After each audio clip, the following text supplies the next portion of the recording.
For the last 30 years, I've been writing in voice, trying to match a voice with the expression.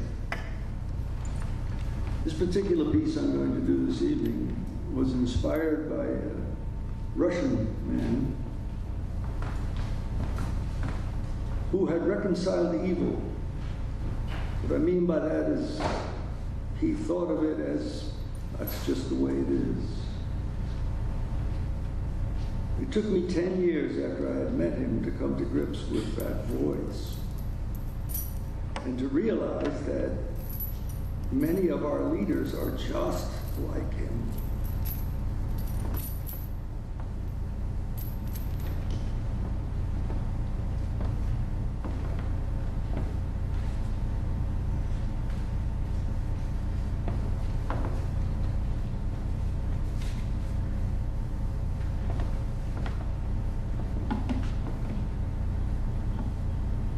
He spoke like this.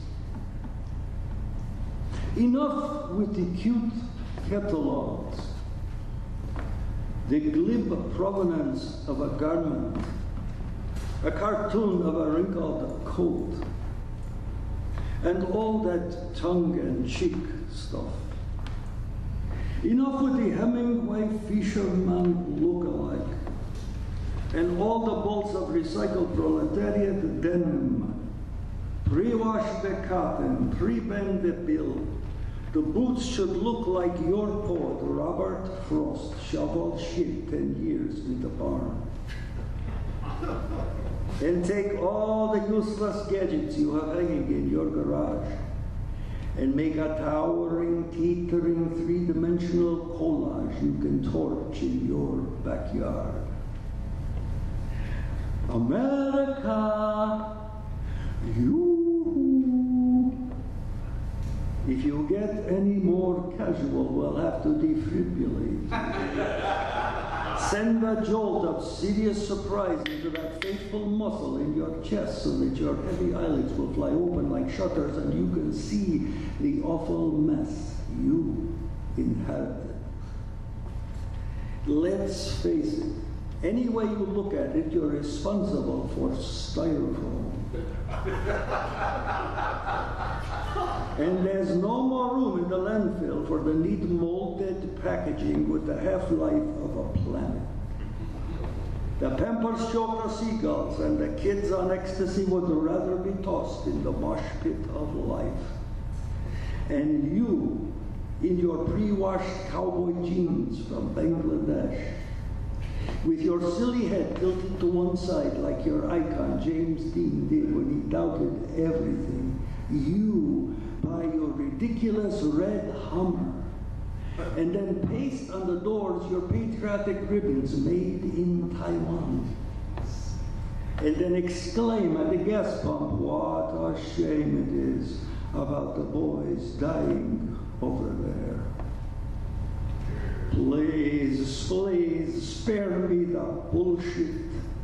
Your mantra has become a fuck it, a fuck it, a fuck it, a fuck it, a fuck it, fuck it. When what you really want is a kit you can assemble and all the tools you'll need.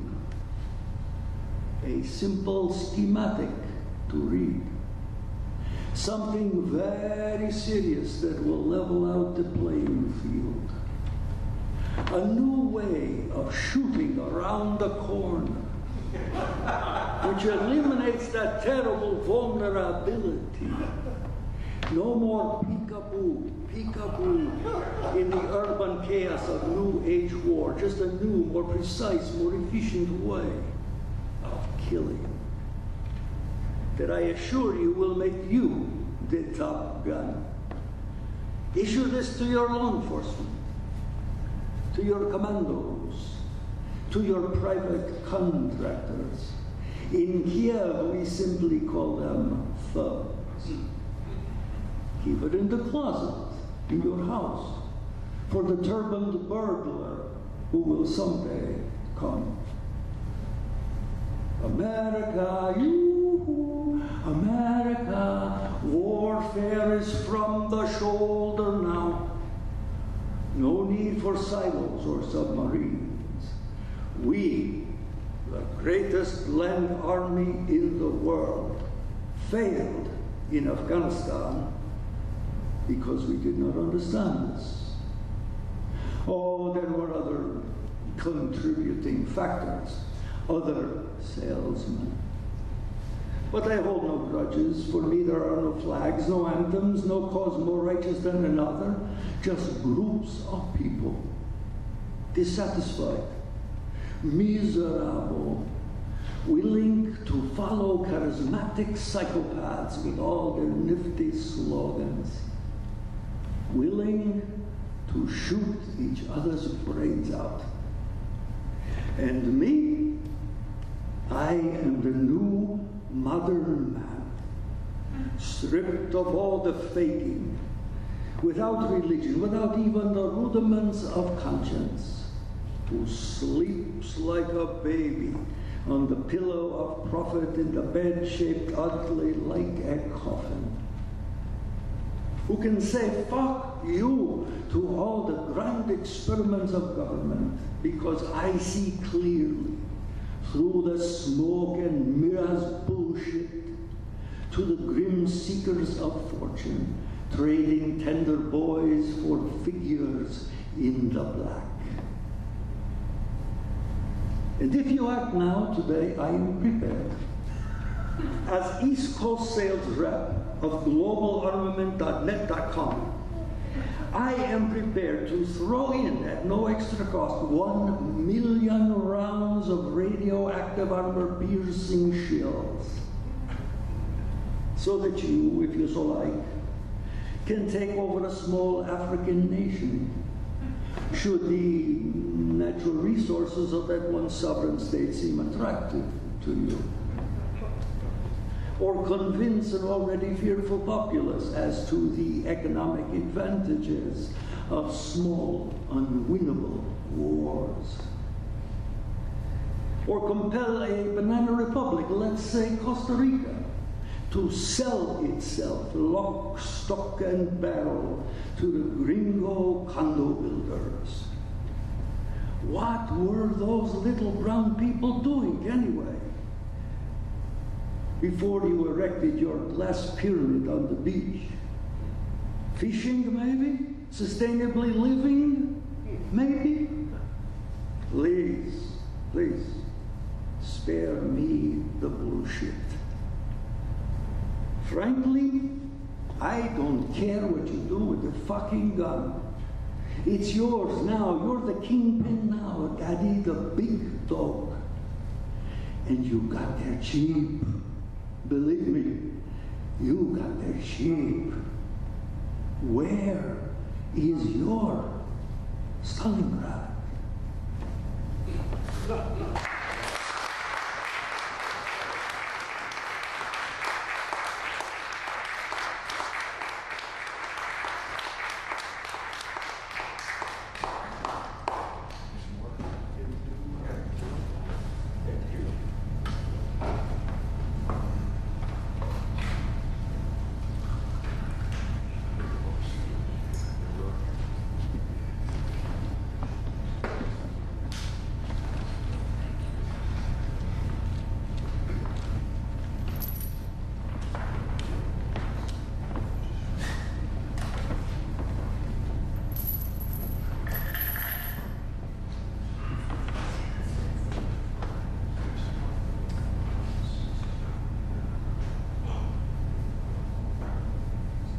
I have always been interested in the contradictions in human beings.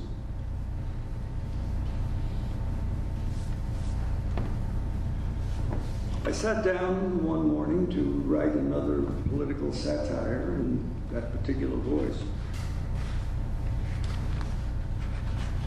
And all of a sudden, Ivan Smirnov was writing love poems.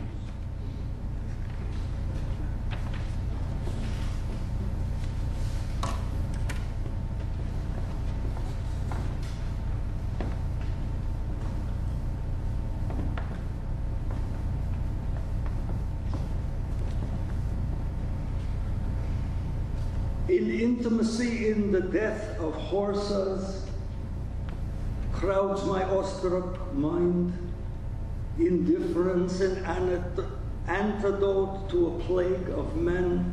Dumb witness, I've seen the horses' legs like frozen sticks, straight upward in a glaze of winter's breath.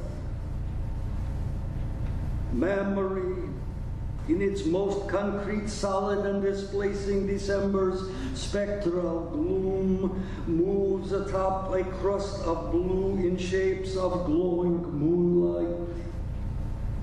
And all is mutable and lost, except what I choose to save in that most private keepsake place.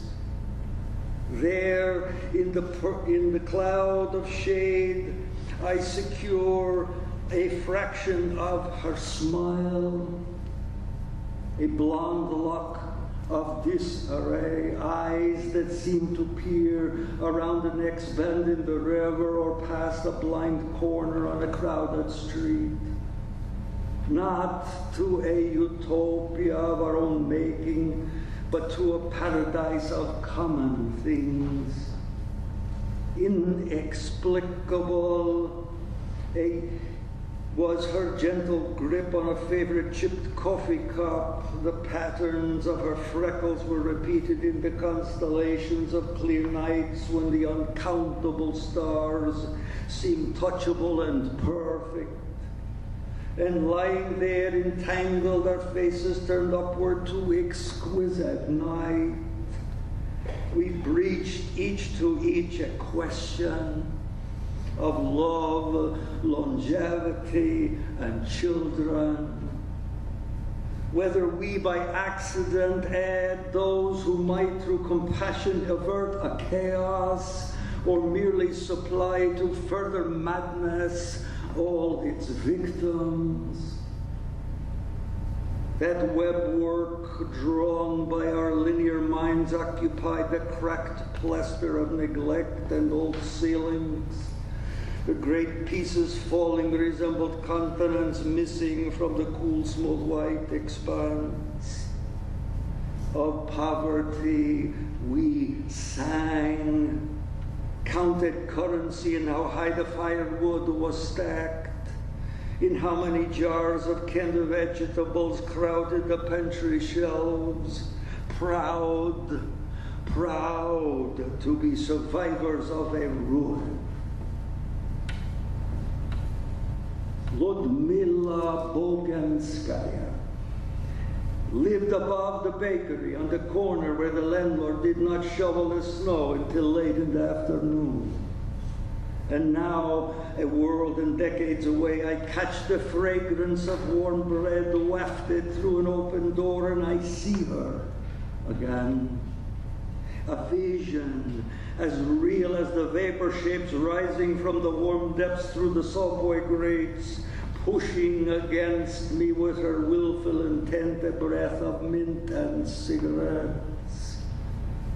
As if she, in her slender blonde youth, could be in fact transported intact from a dismal Leningrad street in the drab, grim aftermath of the war, walking erect back to regally in that fur coat left to her by her aristocratic mother, who in the end gave away her heirloom gold as bribes to the clumsy, brutal suitors comprised of jealous butchers, black marketeers, and the secret police.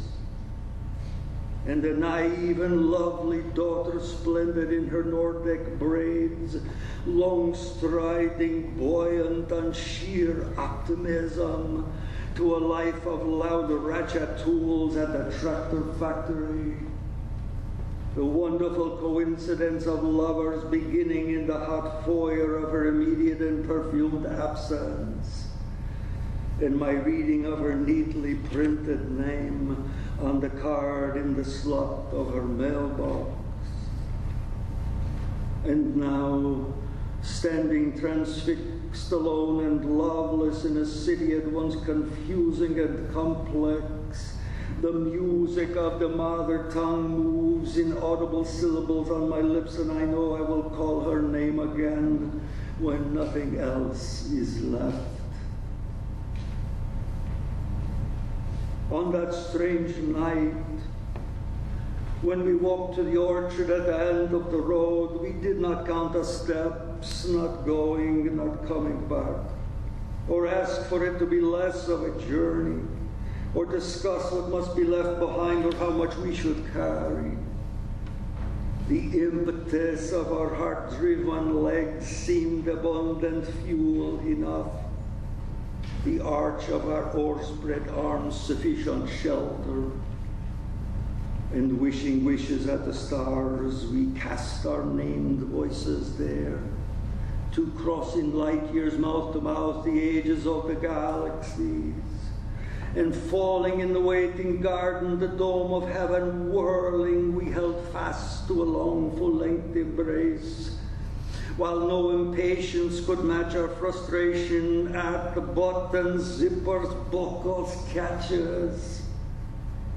Time opened out. The orchard seemed to speak. The damp ground fell away.